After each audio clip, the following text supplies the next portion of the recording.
por medio de las redes sociales, nuestra hermana Herminia,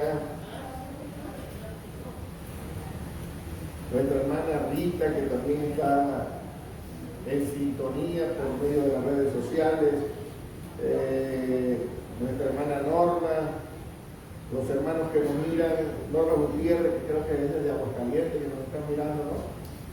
Si menos me equivoco, desde allá, igual los que están en Estados Unidos, en Colombia, en Venezuela, en alguna parte de este hermoso país llamado México, sean bendecidos de una manera especial y esperamos que la gracia del Señor pueda abundar en sus corazones y que la palabra pueda llegar a cada uno de los pensamientos. De la misma manera, bienvenidos todos los que están acá en casa. Nos gozamos realmente en el Señor de verles acá, nos alegramos porque creemos de que Dios le ha traído para improntar su corazón, su pensamiento con una palabra. Yo sé que uno de los privilegios, podríamos mencionarlo de esta forma, uno de los privilegios más hermosos y más grandes que puede tener el ser humano es la edificación del cuerpo de Cristo. O sea, la edificación de esa novia a la cual Dios tomó para sí mismo, que son ustedes. Y aparte de que sea un privilegio, es una gran responsabilidad, porque el cuerpo de Cristo no se puede edificar a la ligera. Necesitamos saber edificar ese cuerpo. Y que cada uno de los que hoy estemos acá podamos llegar al entendimiento de aquello para lo cual Dios me llamó. Que Dios me llamó, me tomó desde aquella tiniebla y me trajo a su luz admirable con el propósito de llevarme o de enseñarme prácticamente para lo que Él me ha tomado. Entonces, hoy, con mucha responsabilidad, quisiera dar una palabra que considero que me ha direccionado el Señor. Pero como introducción quiero hablarle de aquella historia que todos conocemos, como es la historia del Génesis. Sabemos cómo Dios creó al mundo, cómo fueron los acontecimientos desde el primer día hasta el séptimo día, pero hay algo particular dentro de la historia del Génesis que dice las Escrituras que Dios dentro del huerto del Edén plantó dos árboles particulares. Uno se llamaba el árbol de la ciencia del bien y del mal, y el otro se llamaba el árbol de la vida. Y cuando nosotros damos un análisis por encima, no a profundidad, podríamos darnos cuenta de que el principio de Dios dentro del Génesis fue producir o traer vida al ser humano. Dentro de todo lo que es la historia bíblica, nosotros podríamos observar de que el ser humano, a partir de ese tiempo del Génesis, vivió bajo dos características particulares, que fue la vida y la muerte. Porque cuando se habla del Génesis, cuando hablamos particularmente de esa historia, cuando Eva comió del árbol de la ciencia del bien y del mal, comió bajo engaño, porque el enemigo lo primero que le dijo que no era cierto lo que el Señor le había dicho, que el que comiera de ese árbol ciertamente morirá, sino que conocerá el bien y el mal. Entonces, una de las estrategias del enemigo fue camuflajear las verdades, o sea, decirte verdades a media, y cualquier verdad a media es una mentira. Cualquier verdad a media te puede llevar al fracaso. Hasta el día de hoy, nuestras iglesias y congregaciones, parece algo paradójico y parece algo quizás un poco feo, pero hasta el día de hoy hemos vivido con muchas verdades, pero a medias. No hemos tenido una totalidad o algo completo de esas grandes verdades establecidas de parte de Dios para con nosotros. ¿Cuál ha sido el motivo? El motivo es, o los causantes son los intérpretes de esas grandes verdades. Porque muchas veces, y lo he dicho en otras ocasiones, interpretamos a conveniencia. Interpretamos las cosas a favor de lo que yo quiero, a favor de los intereses personales, de grupos, denominaciones, o también a favor de culturas e ideologías de regiones y zonas. Entonces Satanás interpretó a favor, no interpretó a favor de Dios.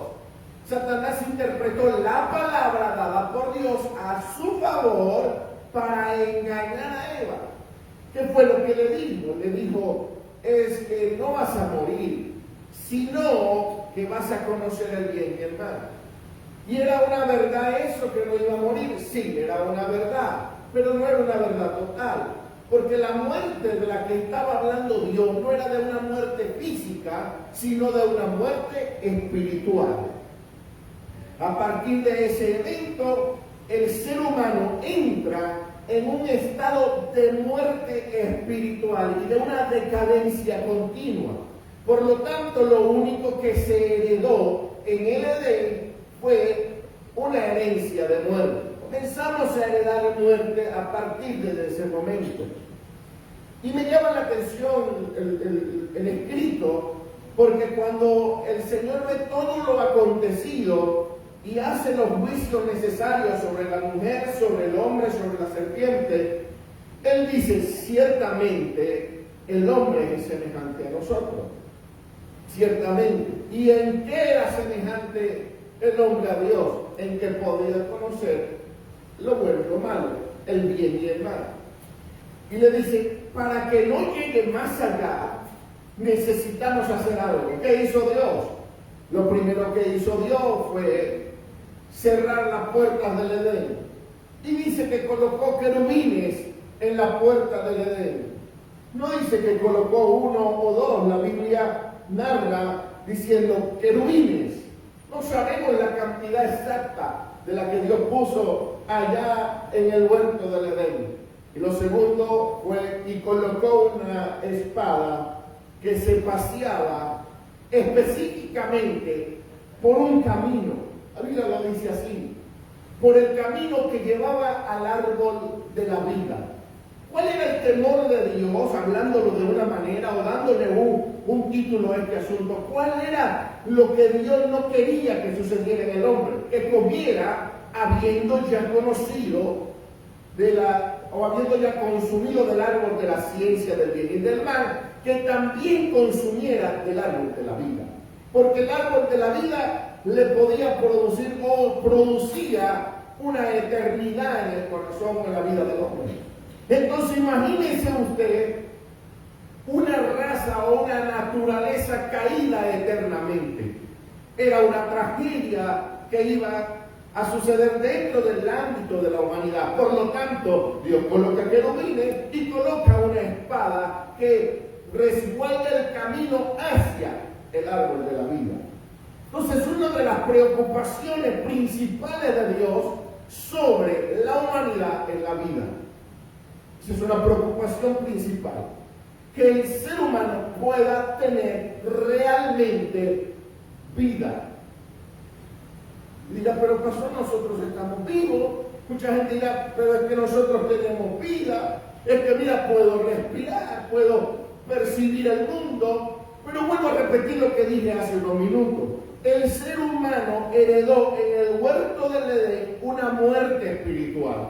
Por lo tanto, muchas personas, e incluso me atrevo a decirlo de esta manera, muchas personas pueden estar dentro de una iglesia y pueden estar fuera. Muchas personas pueden estar caminando dentro del Evangelio y están caminando muertos.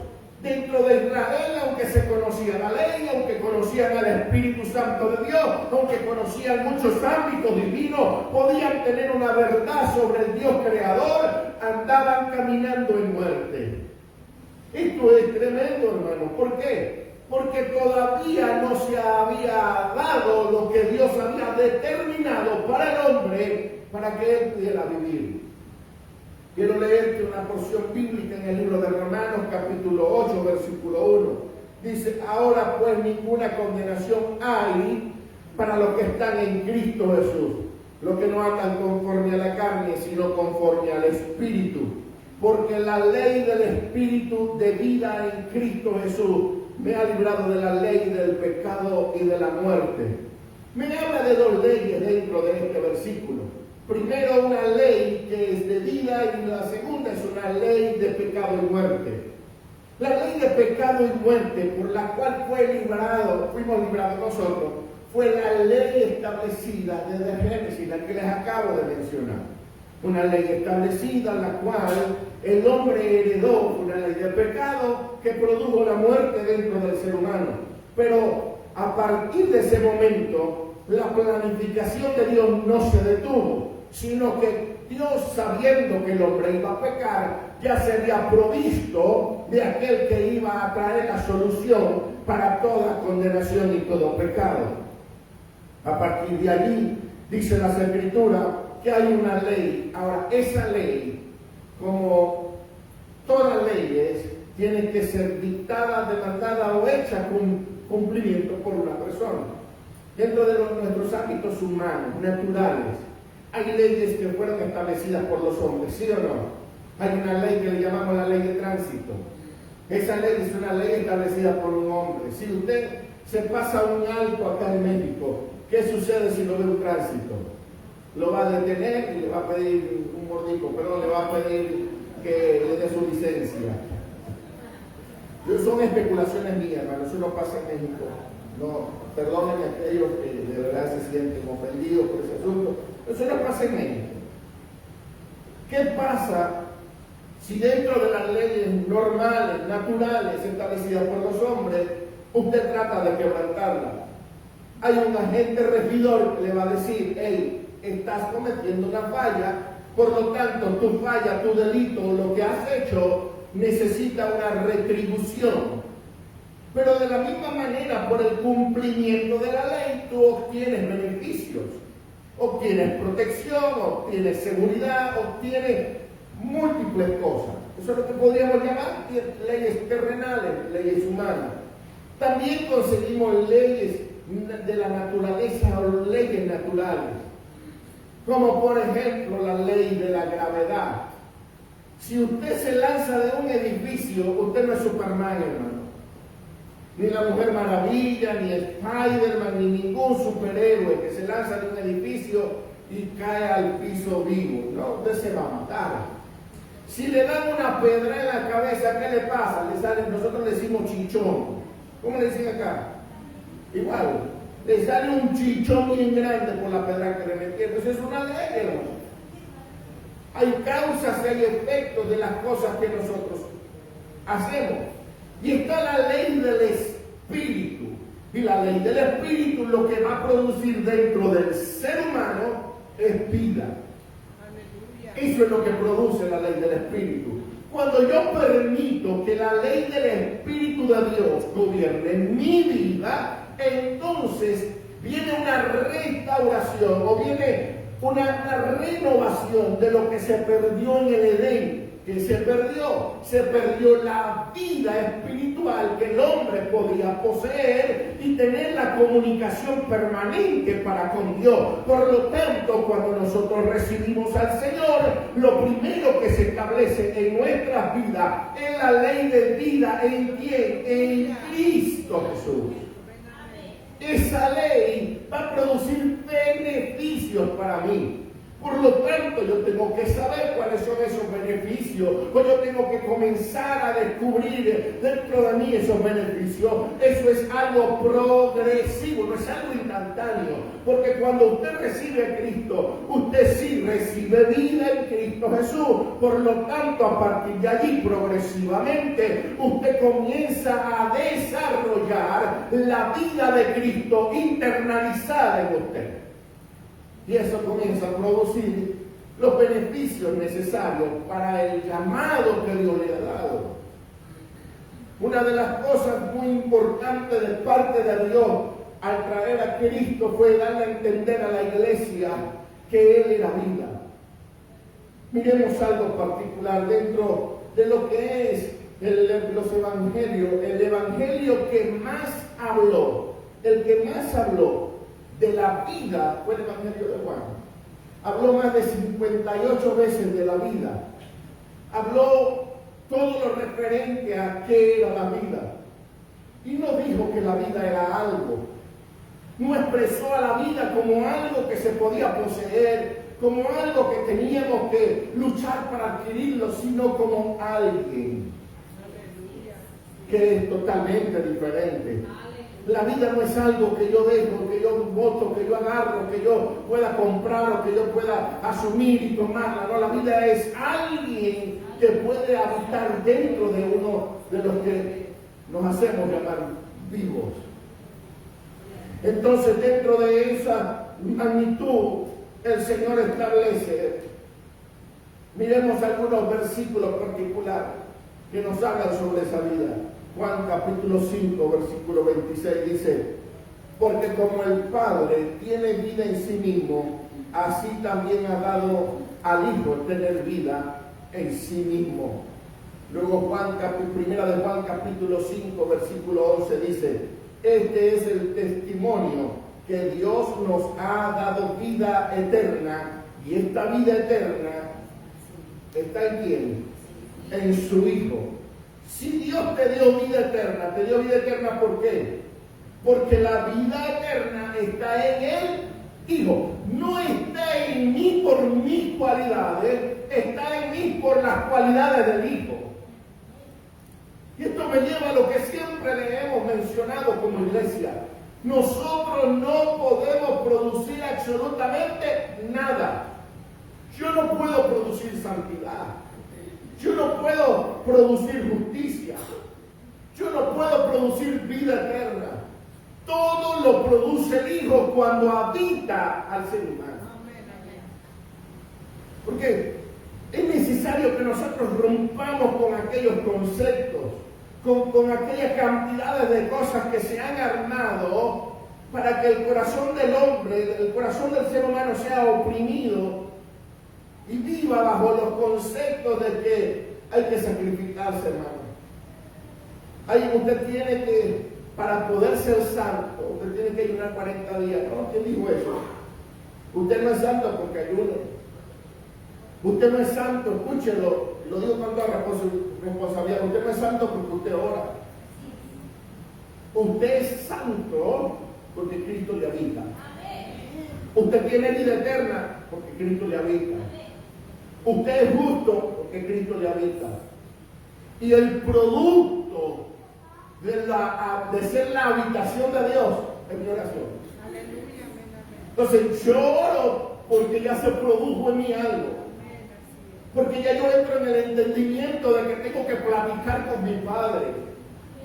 Porque estoy en el entendimiento que me dice la misma Escritura: orar en todo tiempo, con toda oración y súplicas en el Espíritu. Entonces, ya yo soy entendido de lo que me corresponde a mí hacer, no para yo ser santo, sino para yo mantener mi comunicación en el ámbito del desarrollo personal que Dios está produciendo dentro de mi vida. Dios está desarrollando en mí algo, necesito yo saberlo. ¿Cómo yo conozco lo que Dios tiene para mi vida si no hablo con Él, si no leo las Escrituras? Simplemente nos basamos en escuchar a tercero y ya. Es suficiente, ya escuché al pastor predicar el domingo, ya estoy bien alimentado, no voy a orar la semana, ya tengo una palabra que me declaró el pastor el domingo, por lo tanto no necesito escuchar más palabra del Señor. No, usted tiene un continuo aprendizaje, por lo tanto necesita orar y necesita leer la Biblia, necesita constatar de que lo que habló el pastor el domingo también está en la palabra del Señor, que lo que alguien está predicando por las redes sociales tiene un fundamento bíblico, porque ¿con qué me consigo yo todos los días que camino y hablo y predico el Evangelio? ¿Con qué me consigo? Me consigo con gente confundida, me consigo con gente que dice que la iglesia me enseñaron esto, me consigo con gente que dice es que la palabra del Señor enseña, cuando la palabra del Señor nos está diciendo las barbaridades que ellos predican. ¿Con qué nos conseguimos hoy en día? Con gente bárbara, que solamente lo único que saben expresar como los loros lo que otro dice o lo que otro enseña, sin constatar de que está escrito en las Escrituras lo que el Señor quiso enseñarle a su iglesia. Lo que el Señor te quiso hablar. lo que el Señor te quiere enseñar, hacia donde Dios te quiere direccionar, está en la Biblia.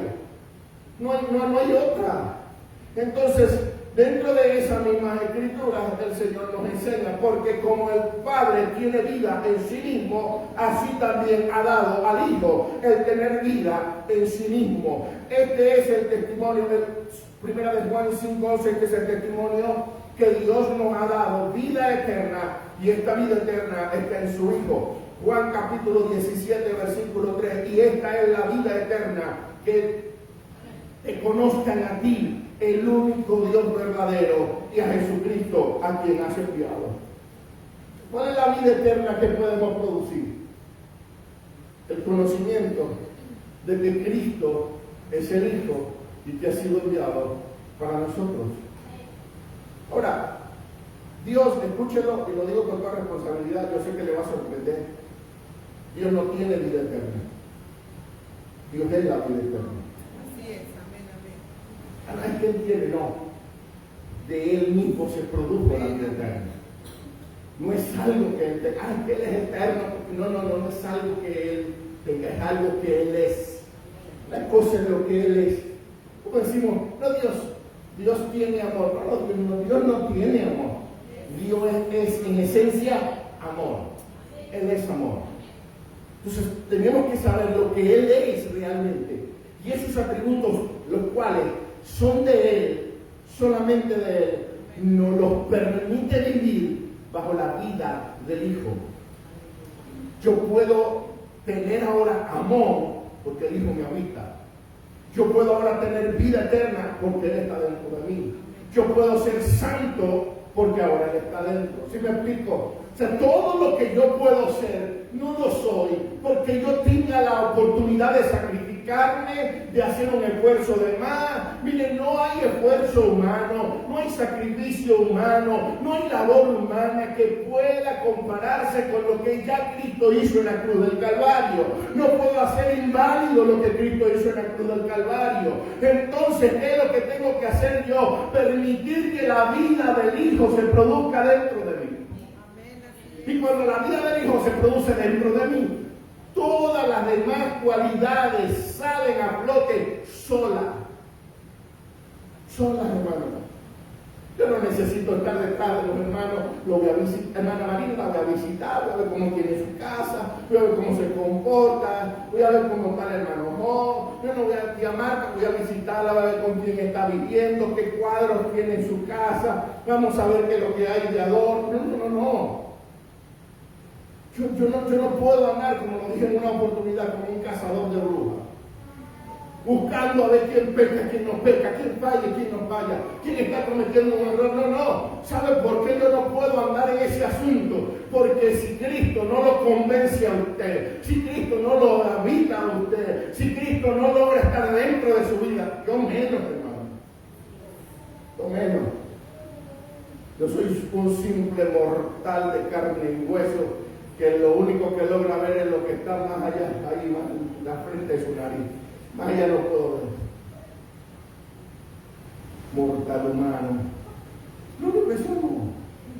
Pero cuando Cristo está, cuando Cristo habita, todo, absolutamente todo, es diferente. Por ahí esta vida, lo habíamos mencionado, tiene dos leyes: la ley de vida y la ley de muerte. La intención del Señor es de que dentro de la ley de vida nosotros podamos tener la plenitud en Cristo, vivir plenamente, vivir con lo que Él ha determinado que yo viva. Pero yo no puedo vivir sin conocer. Por eso cuando el enemigo le habla a Eva particularmente, le dice: no, es que Dios sabe que tú vas a conocer. Y era una realidad para el ser humano. A partir del conocimiento se toman decisiones. A partir de lo que yo conozco yo puedo decidir. Y eso era lo que quería el enemigo dentro del ámbito de engaño que él estaba estableciendo, de que el hombre tuviera un conocimiento no exacto. Porque lo que introdujo en el pensamiento fue con mentira. Y cuando se introduce una idea con engaño y mentira en el corazón del hombre, entonces entran las diversas doctrinas, las diversas enseñanzas. Es una sola la Biblia, es una sola. ¿Y por qué? Y aquí les va. ¿Por qué tenemos tantas denominaciones cristianas evangélicas? ¿Por qué? ¿Por qué tenemos tantas ideologías, incluso dentro de una sola denominación cristiana evangélica? Dentro de una sola asamblea de cristianos. Hay gente que tiene diferentes tipos de pensamientos, pero la Biblia es una. El motivo es que todavía no hemos hecho que la vida de Cristo esté en nuestro corazón. Lo tenemos a media, lo tenemos ahí, a expensa de que vamos a ver qué va a pasar. Ahora, el propósito de la ley de vida en Cristo es que nosotros podamos estar en el, quiero leer un versículo, libro de Efesios, capítulo 2, versículo 5, no se lo olviden. El propósito de la ley de vida en Cristo es que nosotros estemos en Él. ¿Sí? Aún estando nosotros muertos en pecado, ¿qué hizo? Nos dio vida juntamente con Cristo. ¿Y qué dice ahí? Por gracia. ¿Qué hizo usted para ser salvo? ¿Qué hizo? ¿Qué se necesita para ser salvo? Estás hundido en delitos. Estás hundido en la muerte. Estás hundido en el pecado. ¿Qué se necesita para ser salvo? Nada, hermano. Él lo hizo todo. Ahí te va. Tú ni siquiera viniste a Cristo. Él te trajo. ¿Qué fue lo que dijo el Señor? Señor, los que tú me has dado. ¿Quién se los dio al Padre? Pero ¿quién se los dio al Hijo? El Padre. El Padre fue el que les dio al Hijo. Y también le dijo el Señor que cada uno de los que estaban allí habían sido porque el Padre los trajo, porque el Padre se los dio. Nadie viene a mí si no es por medio del Padre. Así que yo hoy estoy aquí porque al Padre le plació traerme. Porque al Padre le plació revelar a su Hijo dentro de mi vida. Hoy usted está acá escuchando una palabra, un mensaje, porque al Señor le plació, porque si fuera por usted, usted no estuviera acá, usted estuviera durmiendo en su casa. Dígame que no. Párate, que el corto cajón, yo no quiero ir. Anda, hoy es el día del servicio. No puedo, estoy cansado. Dígame quién fue frío, hermano. Esas sábanas como que nos amarran, ¿verdad que sí? Las cobijas como que se enrollan y el frío como que está como un cuchillo afuera. Si te desarropas te doy. Yo no me quiero desarropar, estoy bien calientito acá. Dame un motivo, Señor, para ir a la iglesia el día de hoy. Tú eres el pastor, algo así.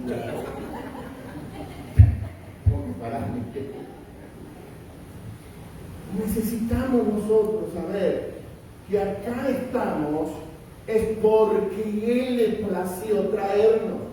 A Él le plació que estuviéramos acá. Dice, aún estando nosotros muertos en pecado, nos dio vida juntamente con Cristo. Por gracia soy salvo. Y juntamente con Él nos resucitó y asimismo nos hizo sentar en los lugares celestiales con Cristo Jesús. Analice algo, amada iglesia. ¿Qué dice? ¿Nos va a hacer sentar o nos hizo sentar? ¿En qué tiempo está hablando? ¿Presente o futuro? Está hablando en un tiempo presente. Yo sé que usted está sentado en casa seria, en una silla que quizás para usted es algo cómoda, con un aire que le pega nada más por detrás o de aquí adelante no nos pega mucho, pero gloria al Señor por eso. Miren algo, usted se siente bien. espiritual no está aquí.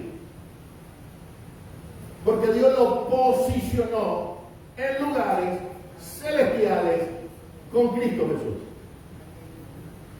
Él hizo que usted estuviera, aunque en cuerpo acá, pero su gobierno, su estatus, lo que usted realmente es estar en lugares celestiales con Cristo Jesús.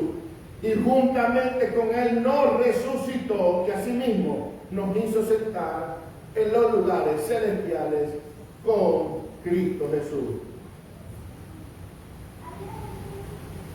Cuando yo estoy realmente en Cristo, que es lo que le dije que no se apartara de su mente, la ley del Espíritu de vida me introduce a mí en Cristo. Pero ¿cómo yo sé que yo estoy en Cristo? En primera instancia, gracias a Dios, yo he muerto. En primera instancia, yo he muerto. Cuando nosotros estamos, vamos a leérselo. Romanos 8:1. Ahora pues ninguna condenación hay para los que están en Cristo Jesús, los que no andan conforme a la carne, sino conforme al Espíritu. Porque la ley del Espíritu de vida en Cristo Jesús me ha librado de la ley de la muerte y del pecado. Y luego me dice que estoy juntamente crucificado con Cristo. Es decir, aunque estando nosotros muertos en delito y pecado, nos dio vida juntamente con Él.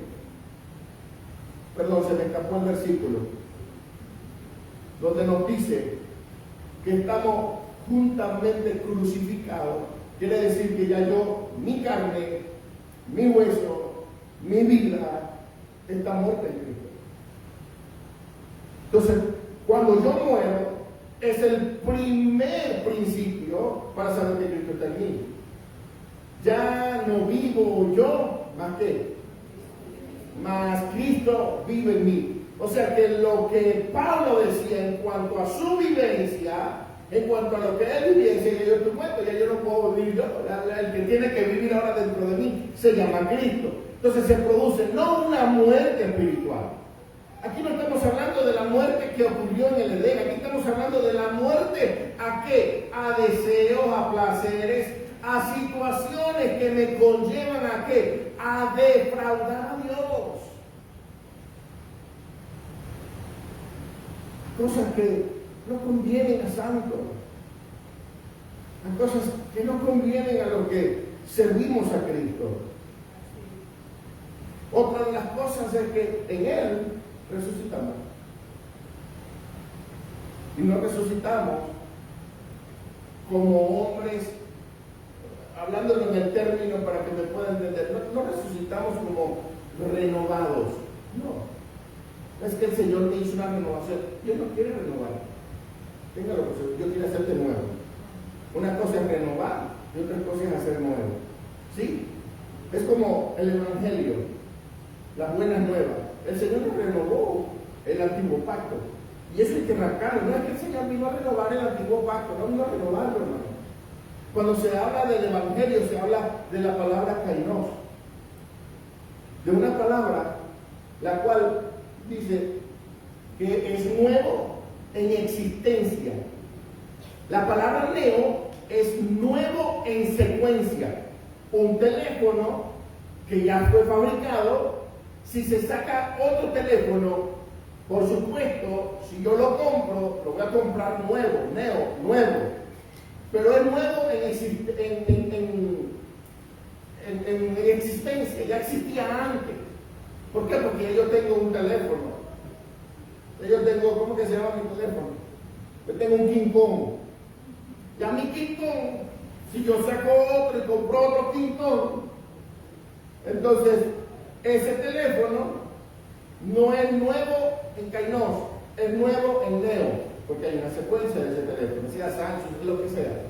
Pero cuando hay uno solo en existencia, cuando es el único, que no hay otro semejante a él, entonces es kainos. Ya es el nuevo, nuevo sin precedencia. No hubo algo anterior, no hay algo después. Cuando se habla del Evangelio, no se está hablando del nuevo en secuencia, se está hablando del nuevo en el que es el único que ha existido sobre todo. Por eso es que cuando hablamos de nosotros, los hombres, Dios no vino a restaurarlo, vino a hacerlo nuevo. Porque entonces estaría restaurando a un pecador con todas sus condiciones de saber pecar. No, Dios vino a hacerte nuevo. Dice que los que estamos en Cristo Jesús somos nuevas criaturas, somos nuevos.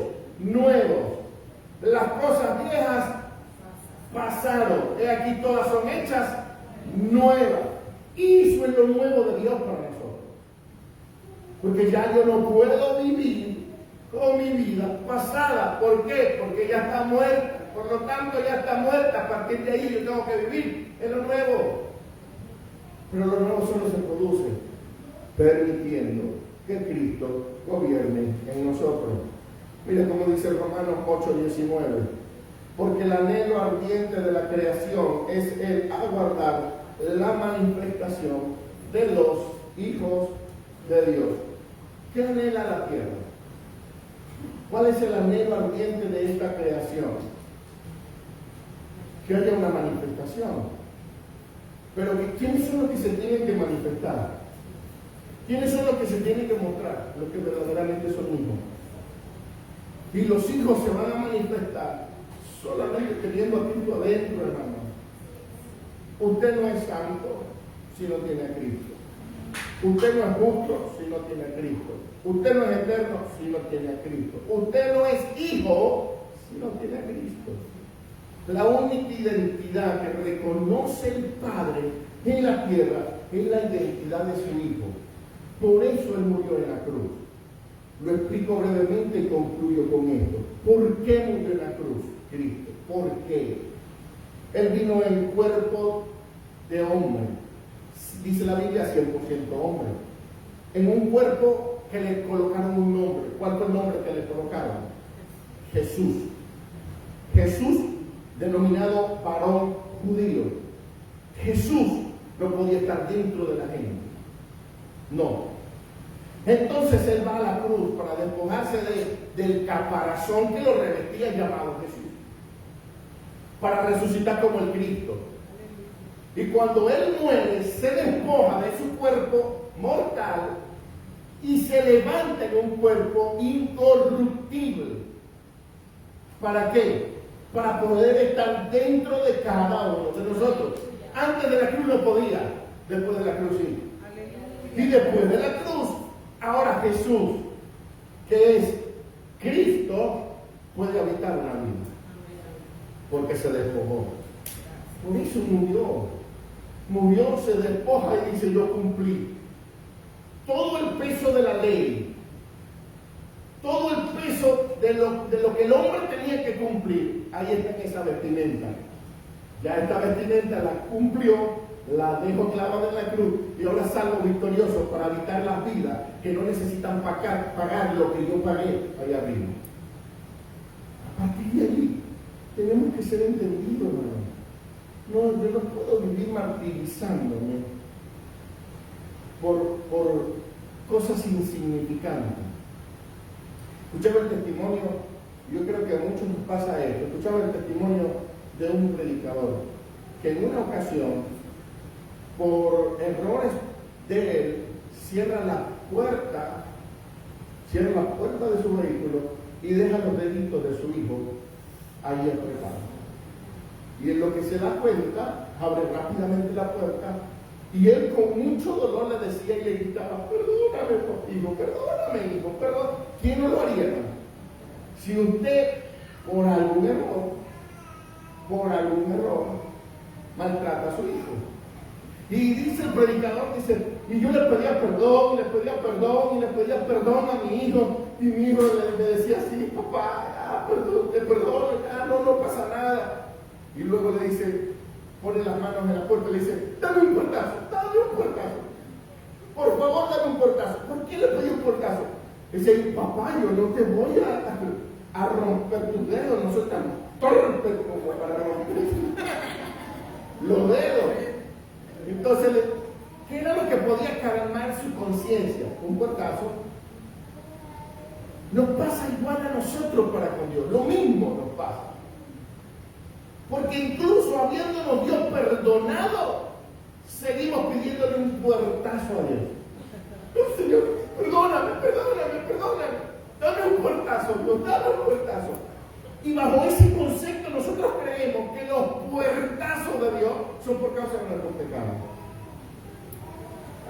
Y discúlpenme, no le debemos ni siquiera haber llamado puertazo de Dios, porque Dios no nos da puertazo a nadie. Entonces, salimos a la calle y si nos pasa algo, ay, eso no porque yo no oré de salir. Dios me dio un puertazo. No. Mire, hay una naturaleza que se va a manifestar en este mundo. Jesús nunca dijo, cuando me reciban, ya no va a haber más puertazos en su vida. No. Dijo, en el mundo tendría aflicciones. Van a haber aflicciones en el mundo. Pero confiar, yo he vencido el mundo. Entonces, si yo vencí, también pueden vencer. En el mundo vamos a tener puertazos, en el mundo gente nos va a criticar, en el mundo gente nos va a hablar, en el mundo gente nos va a maltratar, en el mundo la gente va a hacer muchas cosas y más tristes cuando pasa dentro de la iglesia, pero va a pasar. Dentro de este ámbito va a pasar. Pero por eso no tenemos que decir, ay, es Dios el que me está castigando. No, ya Dios te perdonó. Mire, a veces pasan cosas tan insignificantes que tratamos nosotros de buscar un culpable o culparnos nosotros mismos. Buscamos culpable a aquel, vamos a ver, ¿quién de la casa no oró hoy? Porque es que se fue la luz. No la pagaste. Se va y te la van a cortar. No es porque alguien no oró, no es porque alguien vio una película, no es porque alguien está viendo novelas, no es porque alguien está haciendo algo malo en tu casa, es porque hay una ley en la vida que se va a cumplir. No necesitamos andar buscando puertazos para sentirnos perdonados. Yo sé que me están apagando el micrófono porque no se me escucha más. Yo pasa no mentira. Manolo, ya andaba buscando al hermano Joya. ¿Por qué le está apagando el micrófono? No necesitamos andar buscando puertazos por allí para sentirnos perdonados. Mucha gente necesita, ay Señor, pero es que a mí me pasó, hermano, a mí me pasó.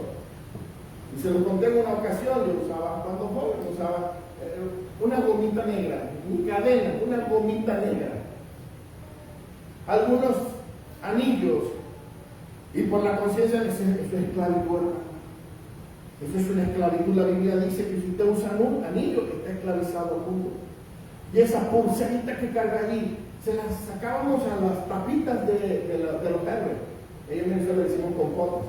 Las tapitas de los Herbert tenían una cinta negra allí, la mayoría le quitaba esa cintita y se la colocaba. Hermano, usted está en pecado porque usted tiene esa cinta negra ahí en el brazo. Entonces, esos conceptos me llevaron a mí en una ocasión a sentarme delante de Dios, a llorarle y a quitarme todo, porque para mí eso era pecado.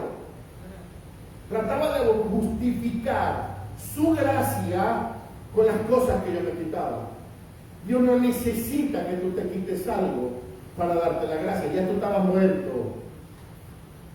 Tú estabas hundido en el pecado y a Él le agradó traerte de allí y darte su gracia. Por eso dice, por gracia soy salvo. No eres salvo por lo que te pones, no eres salvo por lo que te quitas, no eres salvo por lo que das, no eres salvo por lo que dejas de dar, eres salvo por gracia.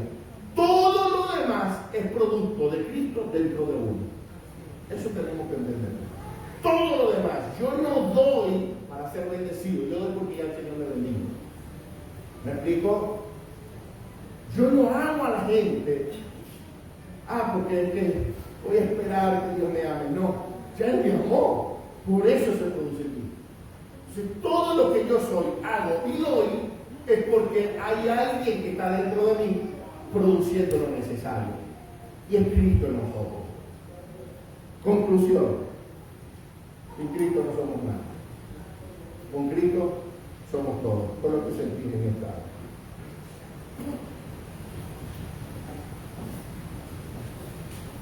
Maravilloso es el Dios